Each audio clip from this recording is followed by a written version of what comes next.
Okay, so yeah, I need to tell y'all why we even broke up. Basically, we met in college and we started dating November 2019. And it kind of got off to a rocky start. Between like November and January, we broke up a couple times because he thought I was cheating and different stuff going on. But we ended up pushing through that and staying together and getting back together. But in January, I did leave that school. But it wasn't that far away from my hometown. So I used to drive back to all his games. He plays basketball. So I used to drive back to all his games and we made it work. But he ended up transferring to another school pretty far away, about a 24-hour drive from where I lived. After we found out that I was pregnant. We still stayed together though. He wanted to stay together. We stayed together through COVID, all of that. But yeah, he went far to a far school, about a 5-hour flight and a 24-hour drive. So, and it was COVID and I was pregnant. So no, I couldn't go see him that much. He ended up cheating on me pretty bad. Yeah, like basically had a whole other relationship going on. And it kind of like, I didn't know at the time. I didn't know at the time, but now I know like why he was acting different. He wouldn't text. He wouldn't like, he lied a lot, like, and that eventually like tore us apart. Here's some things that my soon-to-be ex-husband used to do that I didn't realize wasn't normal until after I left.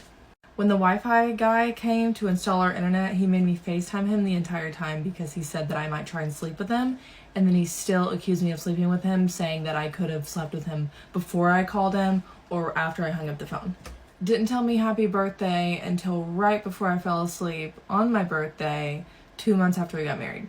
Gaslit and manipulated me into not having a job and said, I just want you to be a stay-at-home wife. And then when like money problems would come up or any kind of issue with me would come up, he would complain about how I didn't have a job and how I'm just mooching off of him. Only came home and ate dinner with me maybe twice a week because he was at his parents' or his brother's house. He did not get me a Christmas present, but instead he gave me his debit card and said, don't know what you want, you got $50, go get yourself something nice. Complained and told me that I was folding his clothes wrong when he never ever did laundry, washed clothes, nothing.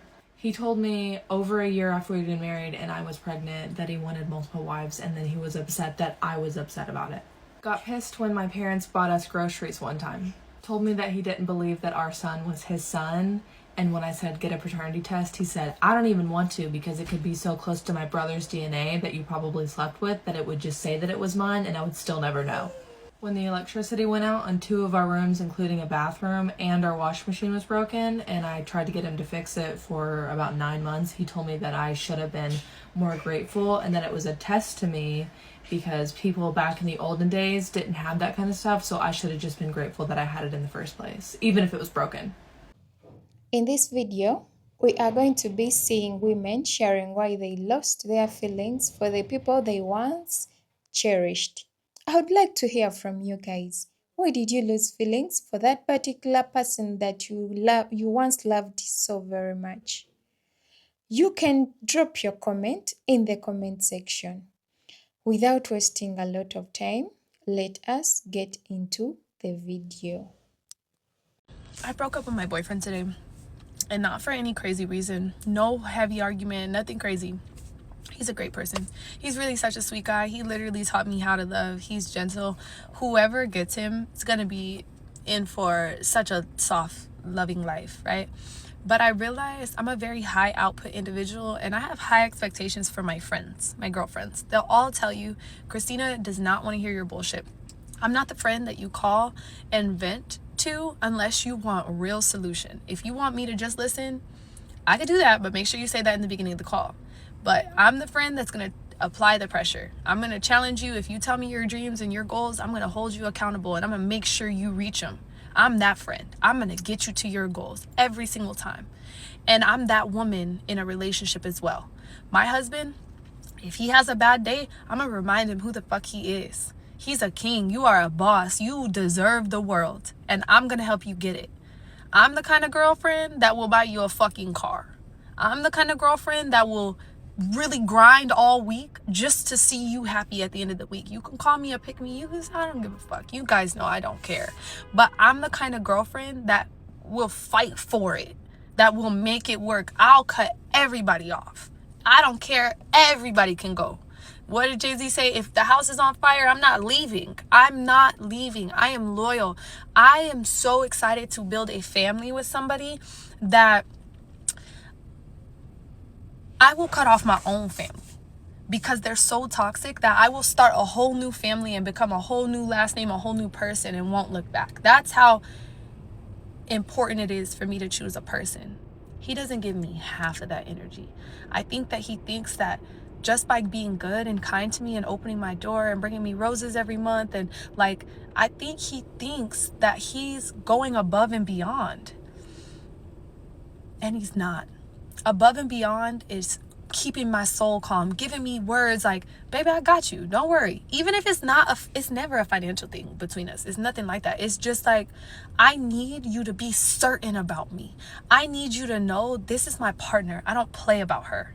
This is my woman. I'm excited to have her. I'm the type of woman that will change your life when I come into your life if you let me help you. If you don't want my help, I can't help you. But I will change your life. So I can't be in just a relationship because you're a good person. That's nice. Let's stay friends. You know, let's have a good, let's flirt sometimes, sure. But in order for me to build an empire, I have to have somebody beside me who at least says the words. You gotta at least say the words, I got you. I'm on your team. Nobody can talk bad about you to me. You're mine. We are together. I need to feel that passion, that hunger, that grit. And I'm only a woman. I can't teach you how to be a gritty motherfucker. I can't, you know? And I think that he's okay where he is. He's okay where he is. He's not looking too far in the future. He's not looking too far in the past. He's just here. And that's beautiful. I think that's exactly what another different woman needs. But this woman, I need somebody to push us and get up 4 a.m. Let's go, baby. We gotta go. We got goals. You got fashion week this week. We got goals. Come on, baby. I'm training you all week. Let's go. I need that, you know? And so I love him. I definitely do. He is such a good guy. And I'm gonna feel a little bit of envy when he posts, you know, his woman. But I know it couldn't have been me because God didn't give me all this ambition and all this desire to be great just to end up with somebody who's okay with just being here.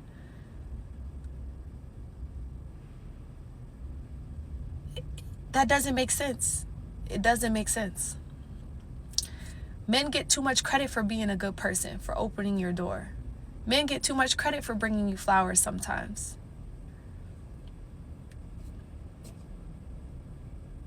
You getting too much credit for that because they making that look like it's a big thing. It's not.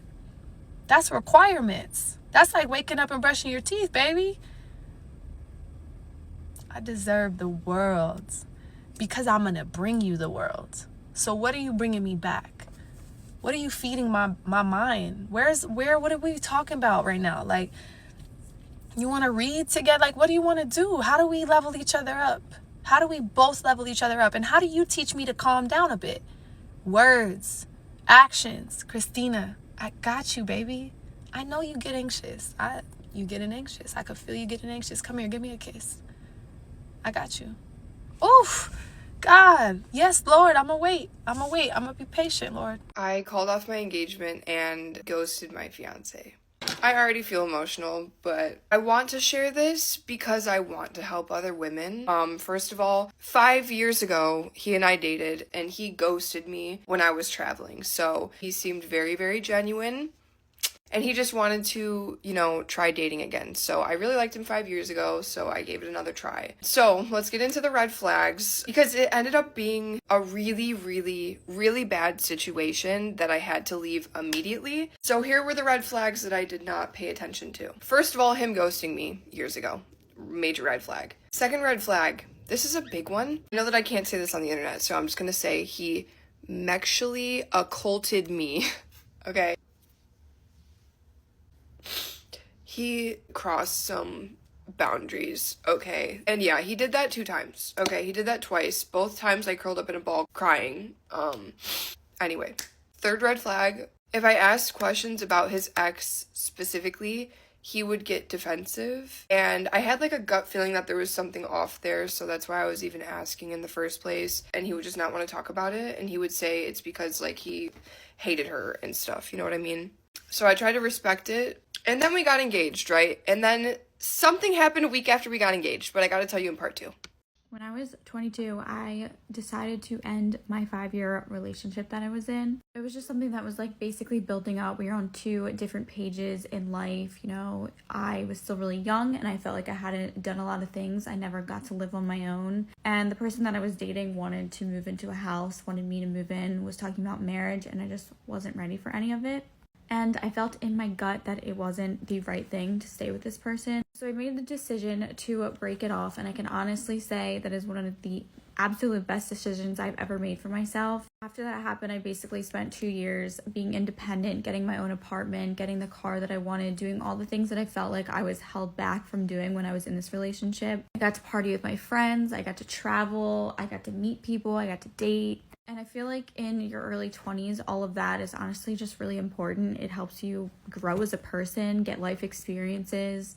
I was a very different person at that time period than I was when I was 18 and started dating this person. I feel like I was really lost when the relationship ended, and I honestly didn't really know who I was or like what I wanted to be. And ending it, I feel like I really discovered myself in 2 years. And then after the 2 years went by, I ended up meeting someone who I think is honestly one of the best people. Oh my God, I'm gonna get teary-eyed. I met someone who is probably everything I could have ever asked for in a partner in a relationship. That's not what this video is about. He's amazing. But I'm pretty much just making this to say, because I saw another video on TikTok of a girl basically explaining how she went through something similar, and there were so many comments of people saying that they were going through a similar situation. So I just want to make this because if there's anyone out there that is maybe going through something similar and they feel stuck in a situation and like you can't get out of it, or you just feel like you have to stay because you're comfortable and you don't want to hurt the other person, it is okay to be selfish and make a choice for you, because there is just so much out there in this world to experience. There's so many people to meet, and life is honestly way too short to stay with someone that you are not completely in love with, that isn't completely in love with you and willing to give you everything you ever have wanted in a partner and more. Because it may be hard to believe, but it is out there, and it really does happen when you least expect it, and everyone deserves to be happy and in love. It might be sad and hard at first, but honestly, there is no better feeling than independence and getting to be happy alone. And then when that does happen, that's when, the right person might come along. I feel like when I was going through this, I really needed like a sign, or I needed someone that might have gone through something similar to tell me what to do or to give me that extra push that I needed. So if this can help even maybe one person that feels this way, you're not alone. And like I said, it's okay to be selfish. Do what's best for you. When a woman ends a long-term relationship, the man's first thoughts are, she must have found someone else. Or how could she just live all these years? What many men don't consider are the countless nights she went to bed feeling worthless because of his disrespect or broken promises to change. They don't remember all the times she stood by his side when no one else did, or how she prayed for him to become a better person. They don't think about how she always puts everyone else's needs before her own. They don't acknowledge how her friends and family urged her to leave, yet she stayed. All that many men can focus on is, how could she just walk away?